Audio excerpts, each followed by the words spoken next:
Hello everybody, Sanir, engineer, MBA, and investor. In today's video, I want to talk about today's market crash. Lots of stocks have been down, including Crispr Therapeutics, including Crispr companies and genomics companies.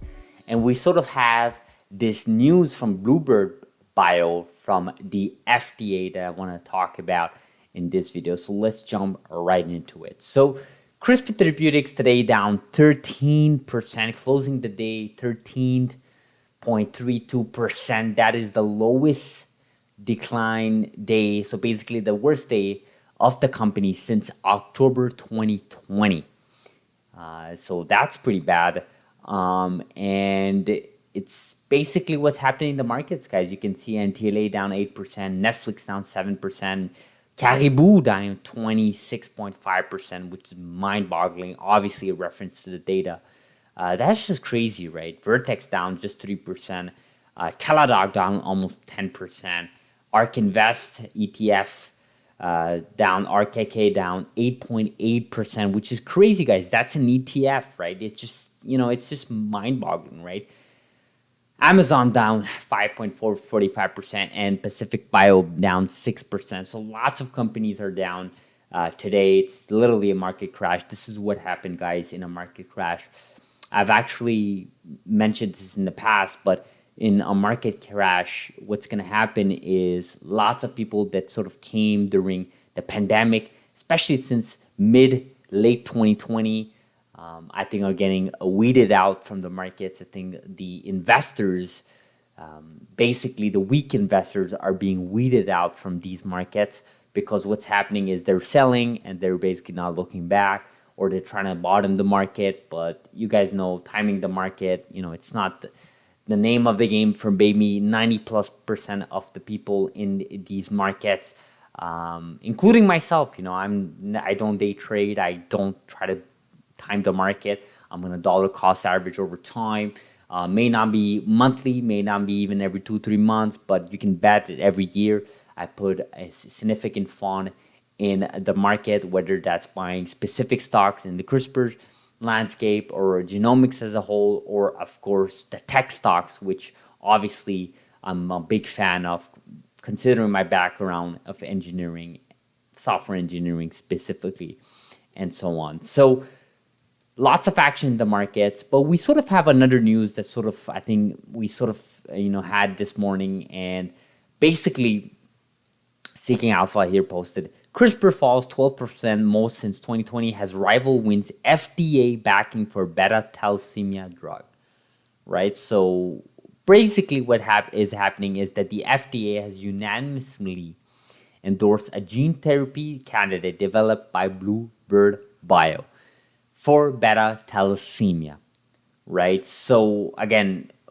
although they issued a non-binding recommendation, they usually follow them in a final decision. Okay, so obviously this is a reference to the Bluebird company that we sort of covered early part of 2021. I think I covered Bluebird maybe the first few months, first few weeks when I started publishing videos, and then I completely stopped even talking about this company. And there's a reason why, right?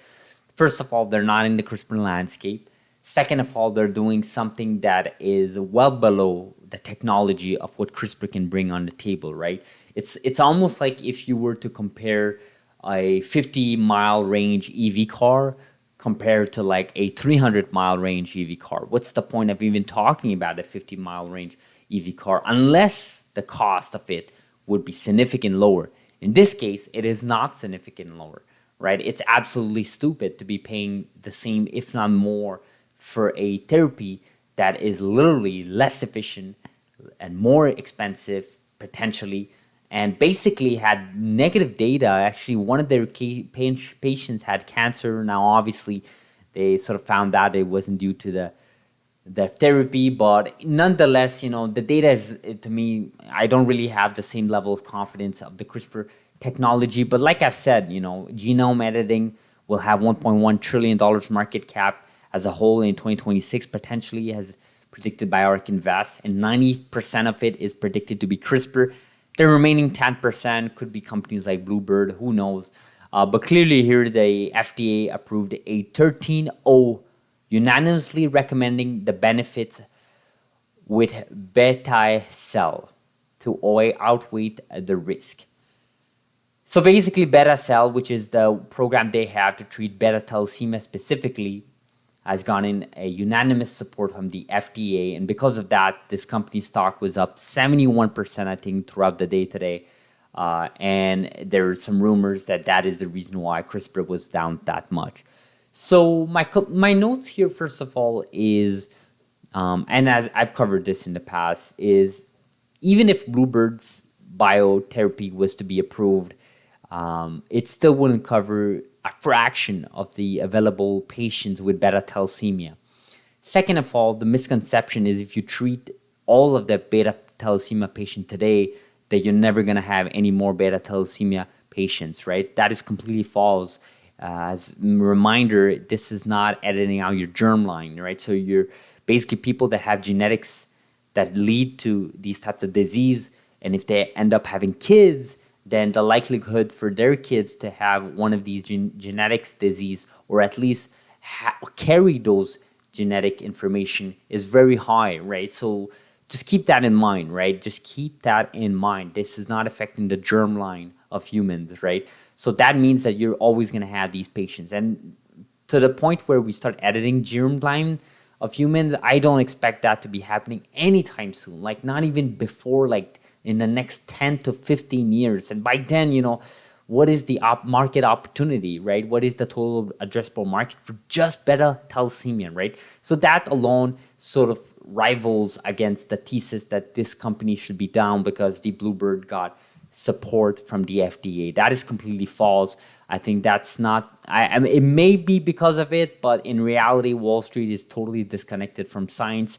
I bet you none of them even understand the difference between Bluebird and Crispr Therapeutics. For example, all they see is beta thalassemia. That's like, saying that Block is dealing on the internet like Google. So, Block should be the same as Google, which is completely stupid, right? That's a complete stupid statement to make. Clearly, those are two different companies with two different technologies trying to tackle maybe on the same platform, in this case, beta thalassemia, but they have two separate set of technologies that vary significantly in terms of efficiency, cost, and of course of data received from phase 1, phase 2, and phase 3 of each program respectively. So that's the one thing. Another thing I want to mention is that Bluebird, in my opinion, is really not relevant to me. I mean, the fact that the FDA is basically supporting Bluebird's 3-0, meaning unanimous support, in my opinion, then Bluebird, I mean, the FDA should be honestly kissing